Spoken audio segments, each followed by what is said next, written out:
Great ideas change the world, but what happens when they're stolen? Imagine working day and night on a brilliant idea, $1 million idea. You're ready to change the world, but then someone steals it. They take the credit, the fame, and the fortune. This isn't just a story, it's history. And today, we're uncovering the shocking truth behind some of the biggest stolen ideas of all time. First, the telephone. Alexander Graham Bell is famous for inventing it, but here's the twist. Elisha Gray had the exact same idea. On February 14, 1876, both filed patents for the telephone. But Bell's lawyer got there first. Some say by cheating.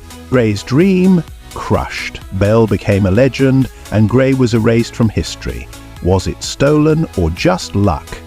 Next, Nikola Tesla, a genius who worked for Thomas Edison.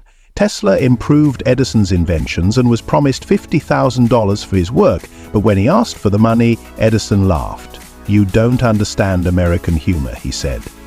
Tesla left with nothing, while Edison made millions using Tesla's ideas. Genius betrayed. Even Hollywood has its secrets. George Lucas's Star Wars is one of the most famous movies ever, but did you know it's almost identical to Akira Kurosawa's 1958 film The Hidden Fortress? The story, the character, even the iconic opening scroll. Kurosawa never sued, but the similarities are undeniable. Inspiration or theft? And then there's Bill Gates. Microsoft's first operating system, MS-DOS, wasn't even his idea. He bought it from a small company for just $50,000 and turned it into $1 billion empire. The original creators?